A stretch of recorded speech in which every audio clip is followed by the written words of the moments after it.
యువ నాయకులని మీరు చాలా మందిని సంబోధిస్తారే, వాళ్ళ ఏజ్ ఎంత?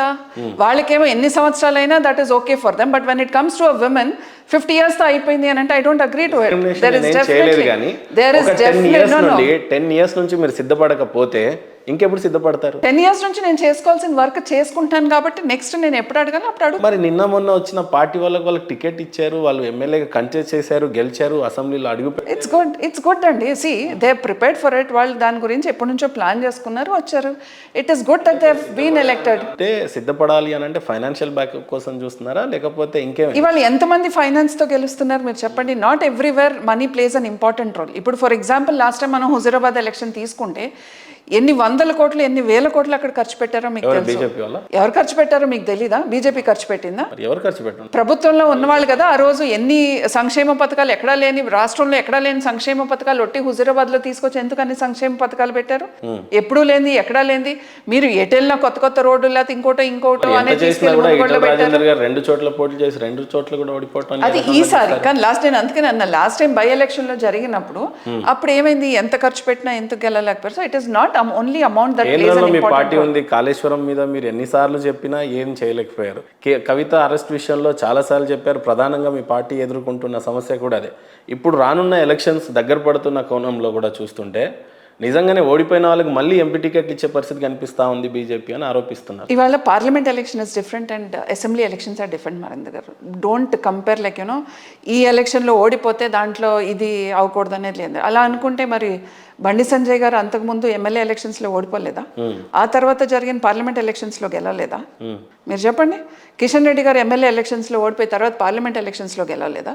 So don't compare each and every election. తెలంగాణలో ప్రజలంతా కాంగ్రెస్ ని నమ్మినట్టుగా బీజేపీని ఎందుకు నమ్మలేదంటే ఏం చెప్తారు? బీజేపీని ఎందుకు నమ్మట్లేదని మీరు అనుకుంటున్నారు? బీజేపీ కేంద్రంలో మీ పార్టీ ఉండి కూడా రాకపోవటం. కేంద్రంలో మా పార్టీ ఉంది. కేంద్రంలో మళ్ళీ భారతీయ జనతా పార్టీ రావాలని కదా ఇవాళ మళ్ళీ పార్లమెంట్ కి ప్రజలందరూ కూడా బీజేపీకి సపోర్ట్ చేస్తున్నారు. వాస్తవంగా కాంగ్రెస్ కేంద్రంలో లేదు.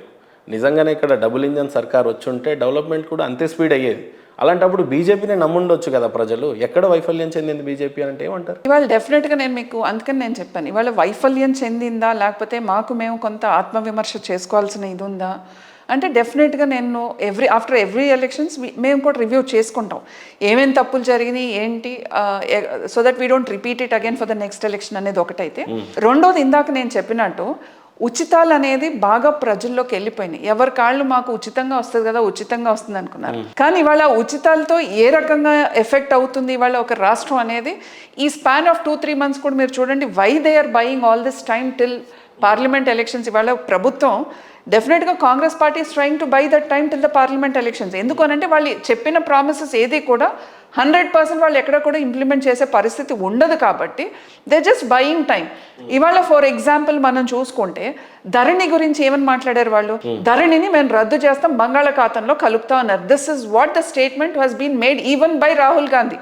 వాళ్ళ పార్టీ అగ్రనాయకుడు కూడా వచ్చి చేసిన స్టేట్మెంట్.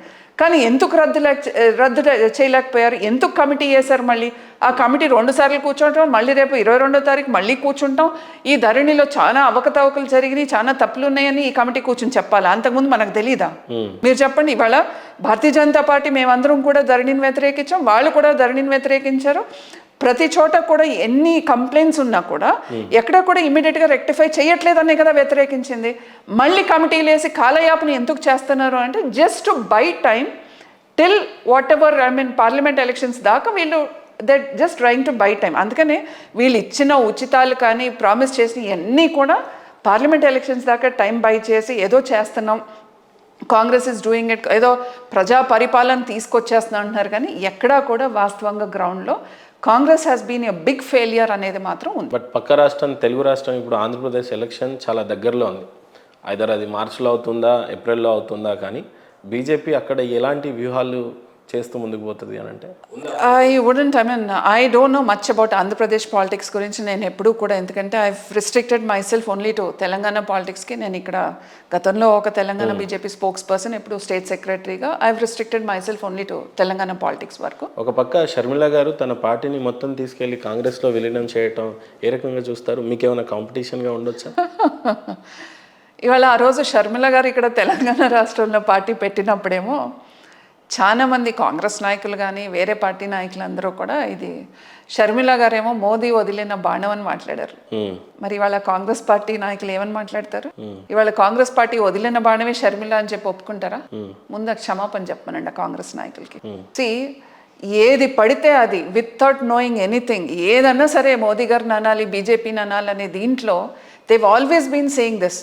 కానీ ఇవాళ మోదీ గారు వదిలిన బాణం కాదు, కాంగ్రెస్ పార్టీయే వదిలిన బాణం షర్మిల అనేది మేము పొరపాటును మాట్లాడాం, మాకు తెలియదు, ఇదంతా సెంటర్లో ఆల్రెడీ అంతా స్కెచ్ అయ్యి వచ్చింది అనేది వారు ఒప్పుకుని క్షమాపణ చెప్పాల్సిన అవసరం కాంగ్రెస్ పార్టీ.